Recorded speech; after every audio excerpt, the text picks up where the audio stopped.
Alright, so a whole lot of people love the mobile remakes, and I understand many of the reasons why people like them. Widescreen, quality of life enhancements, you get to play as Tails and Knuckles, there's many reasons to love them. For more context, I'm a Sonic ROM hacker. I've been exposed to classic Sonic gameplay on the Mega Drive for at least a decade, and almost half of my life, and my ROM hacking experience allows me to confidently say that my understanding of the classic Sonic control scheme is above that of the average person. At the same time, I'm a person that cares about the minute details, so slight differences in gameplay will be noticed, and have a high chance of tripping me off. And when I first played the Sonic 2 remake on a PC, I noticed them. I used to play the mobile remakes a lot, but after switching from those to the Mega Drive version, then back to the remakes but on PC, I couldn't for the love of me get used to the minor physical differences of the Whitehead remakes, which distanced me from them for a good while. I didn't really care for widescreen, and many of the quality of life enhancements were already replicated time and time again by ROM hackers, with a more authentic feel compared to the recreated physics. However, after recently replaying both Sonic 1 and Sonic 2, and also mods based on both of them, I have to apologize and say I was too harsh. For the most part, that is. I won't be dwelling too much on this, but the main gameplay loop is in fact ever so slightly different. Collision is handled unlike the Mega Drive games, the player's physics received slight tweaks, and other minor but otherwise ineffective changes can be noticed by a careful eye. There are some missing quality of life changes in the 2013 remake, which I believe went unaddressed officially until recent updates to Sonic Origins, which I will be talking of when I get the chance, and boy, this will be a journey. But it offers clear improvements over the original versions. Speed caps were removed, the spike bug is fixed, you get the spin dash in Sonic 1, and more. However, the slight differences in physics and programming led to some unforeseen consequences when tied to a game designed for a wholly different codebase, such as, for example, this section in Spring Yard. Bumpers have been made ever so slightly stronger, and clipping into objects is also not an occurrence that happens as often as it would on a Mega Drive, which makes this section nearly inescapable without a restart. Also, the widescreen adaptation for the remakes has been hit and miss. Some parts are nothing short of genius. Others, however, go on to affect the game's overall difficulty in a way that makes boss fights way harder, for example. Case in point, Aquatic Ruins boss, made harder by extending the gap between the two pillars. Having these boss fights adapt to the screen resolution makes sense, you can't expect everyone to be using the same screen, but it is a noticeable variation in difficulty, and not necessarily in a good way. On the topic of the screen, I have a feeling not as many safety checks were put in place. Using Knuckles and Tails' abilities, you can get high up enough to view certain objects as they're being loaded into the game. In addition to all of that, these remakes have been equipped with fully remastered soundtracks. Higher quality? Yeah, it can be said of the effective sound output, as instrumentation of this quality could not be easily achieved on a Mega Drive. Whether these improvements were for the better? I'm not a fan of the drums, for example. As for the special stages? Sonic 2's special stages I can consider a vast improvement over the originals. The Mega Drive versions not only had you deal with muscle memory driven special stages, but you also had to deal with the choppy frame rate the developers couldn't get past at the time. I'm aware of an in-development ROM hack that manages to mitigate the problem on the Mega Drive itself, which is mighty impressive, but this is footage from the 2020s.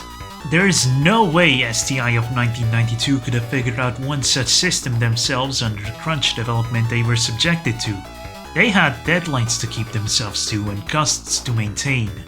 However, in 2013, a remake was not bound by the limitations of the Mega Drive, so special stages could be remade from the ground up, and remade from the ground up they were.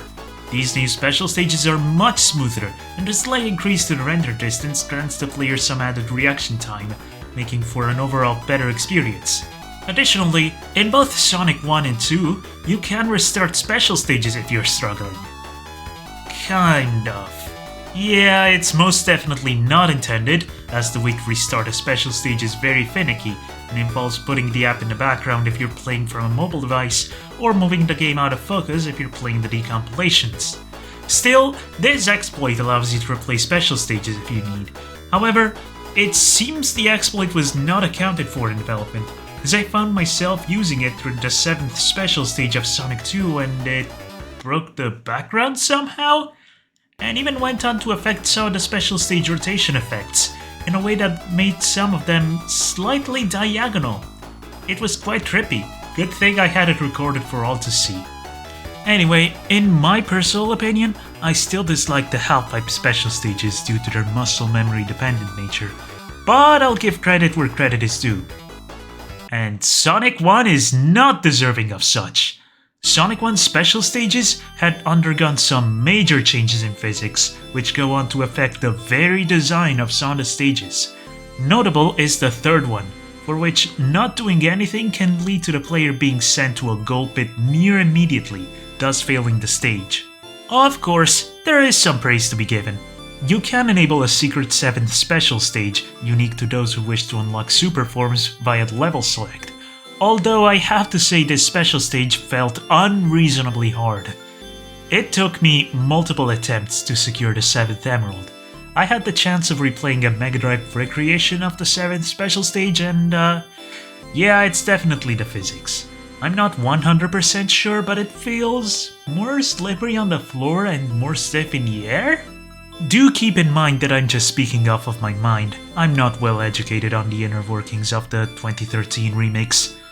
But for those of you willing to fiddle with the debug mode, the special stages here received an overwhelming improvement on that front, especially compared to the Mega Drive version, which does this.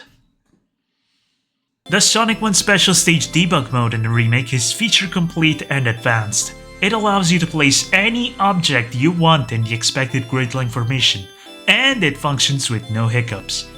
You could, in theory, make a full special stage of your own with this format, especially when the game itself offers you an 8th special stage slot specifically for you to make your own special stage out of. Unfortunately, I'm the wrong person to talk about this and can't really be bothered to make a full special stage in debug mode, so you're not going to see this feature in action from me. But if you're into this, I highly suggest going and unlocking the secret content yourself. Speaking of secret content, Sonic 1 and Sonic 2 are full of such. If you input the level select cheat for all of these, you will unlock a menu from which you can mess with a whole lot of settings.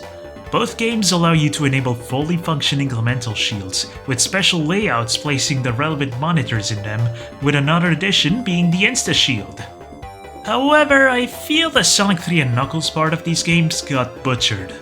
The Insta-Shield effectively lost its shielding properties with way less invincibility frames awarded to the player. Furthermore, bullet deflection is restricted to the elemental shields. Tails or Knuckles are simply unable to deflect bullets, unlike in Sonic 3 and Knuckles, which lets them do such. There's of course the extra content found in each of these games. Sonic 1 keeps things simple with a time attack and not much else. Sonic 2, however, goes above and beyond. We do have the same time attack as the one from Sonic 1, but that of Sonic 2 lets you also play a boss rush. We also have a secret, fully renovated hidden palace zone, an 8th special stage with visual effects unique to the mobile release, and the 2-player versus. Now, I haven't yet tried getting 2-player versus working on the decompilation, so I can't really demonstrate it, but I do recall some hiccups. Normal levels seem to work fine, but the special levels had this weird phenomenon, which placed the 2 players on entirely different special stages, leading to odd effects such as your opponent smashing into bombs and not losing rings, or them gaining and losing rings out of nowhere. Do consider that these issues I speak of come from 10 years ago, so they may have been patched by the time this video has come out. All things considered though, I'd love to see more online multiplayer in the Sonic series. Sonic Advance 3 has the best example of such, with the 2 players coexisting on separate screens. Yet no other official game has tried to implement multiplayer functionality this robust, as of the time of me speaking. As for Hidden Palace, it's a fantastic addition. The level itself doesn't quite feel as if it was designed under the same philosophy of Sonic 2, but it doesn't have to be really.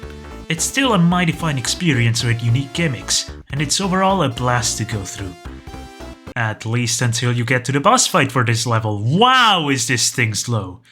If you're not using something that can cheese this boss fight, you're going to spend a good while fighting this thing, because the window of time in which you can attack takes too long to pop up, and that's assuming you can't even strike it down with the water explosion.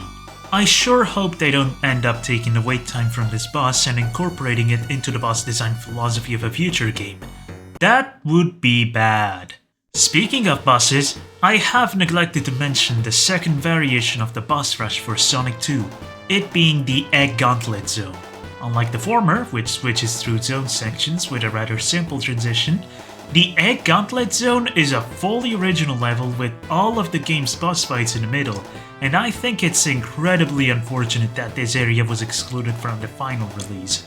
But for those with access to the game's dev menu, it's there to be experienced. It's tough, but it's really fun too. I think that's all I have to say about the Sonic 1 and Sonic 2 remakes. It's been fun to write up this introspective. I've been taking some time for myself to play and replay many Sonic games as of late, which has given me newfound motivation to talk about them. Hopefully, this motivation sticks around and lets me make more videos, so subscribe to the channel if you'd love to see more of them. I also use this channel to keep people up to date on my own Sonic related projects, such as ROM hacks, so stay tuned because I do have something in store for later this year. Thanks for sticking by. Till next time.